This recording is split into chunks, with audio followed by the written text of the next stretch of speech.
Alina here from DebtHaters.com, and we have paid off over $25,000 worth of debt in 2022 while raising 2 children, while earning $53,000 from our family's main source of income. My husband's job is a public school teacher. He's actually a math teacher, so these numbers don't make sense on paper. With these numbers, plus our living expenses, it just doesn't make sense how we were able to pay off that much debt, let alone survive day to day, because those are like real poverty level numbers there. So we're breaking it all down and showing you how you can pay off debt with kids on a low income. So I stay home with our children, so that gets rid of childcare costs. But it's actually a double-edged sword because that means we're only living off my husband's job. But here's the one way, the only way we were able to do this, and I feel like it applies to any situation: we made more money. Paying off debt is only possible by increasing your income, decreasing your expenses, and then throwing as much as possible towards the debt. That right there is what turned it around for us, because we called ourselves being on a debt-free journey since December 2014. You can go back to the videos and look at our very first one.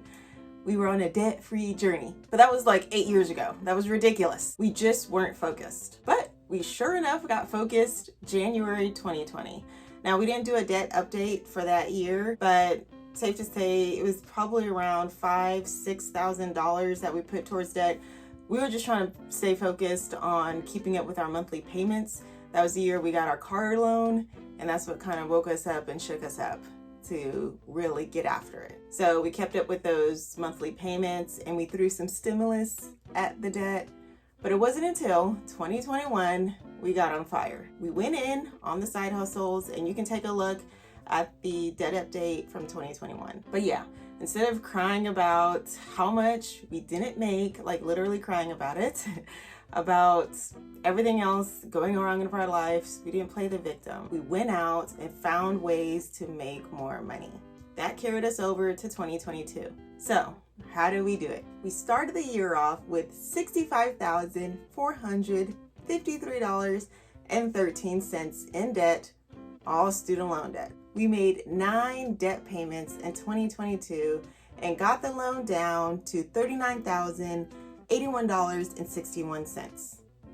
You can see these screenshots of the debt payments. We didn't start until the middle of the year in June, and you can see the payments are different amounts. It's just whenever we got some money, we threw it at the debt.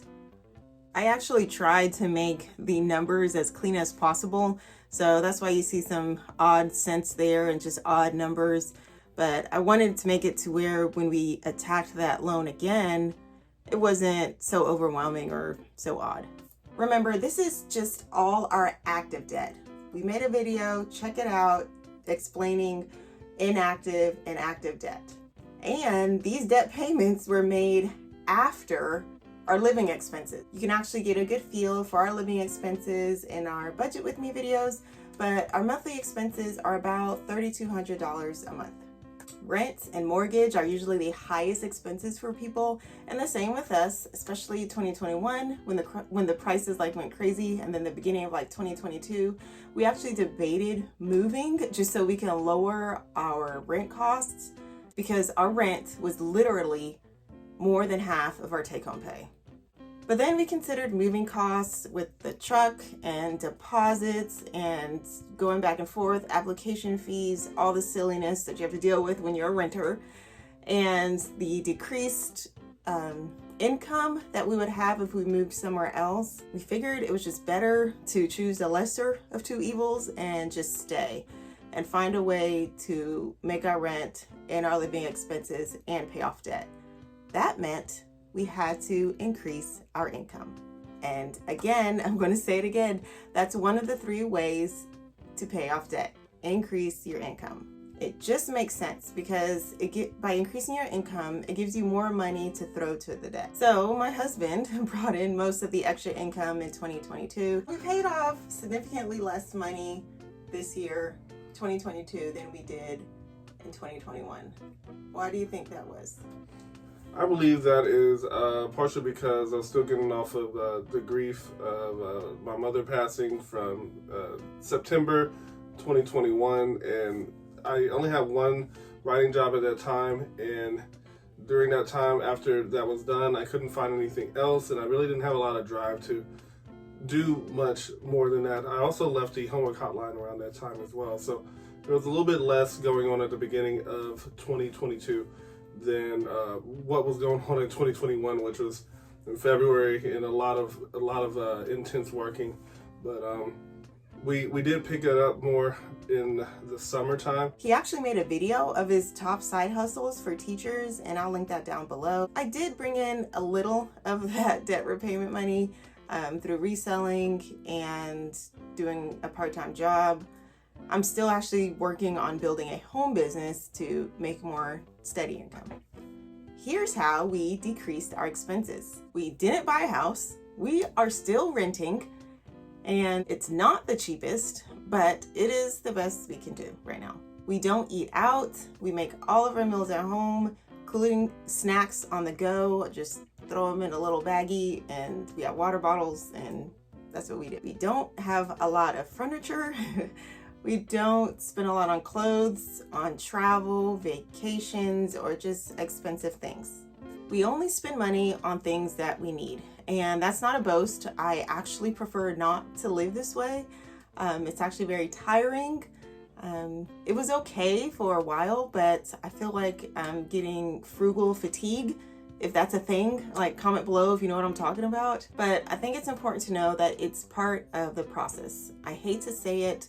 I don't want to sound like a Debbie Downer, but we got out of debt in 2022, paying off $26,000 odd because we were uncomfortable, because we did things we didn't like, because we worked hard, because we sacrificed, and we said no. We gave up a lot of things, even time with each other. We gave up that. So it's not just things, it's also experiences, things we could have done. While other people were doing them and we could have participated too, we did not. We threw that money to the debt. And yes, I'm sure that you can get out of debt without making huge sacrifices, but I personally don't think that is the majority of situations, because in order to maintain that lifestyle, you would have to make even more money than what you owe. The double whammy of increased income and decreased expenses gives you more leftover money so that you can throw it to the debt and get out faster. So yes, I think it is a personal choice of how deep you want to sacrifice. In 2022, we went in. We went deep. We still have a chunk of student loan debt to pay off, but check out this video to see how much we have left, and subscribe for more videos to see how we pay it off.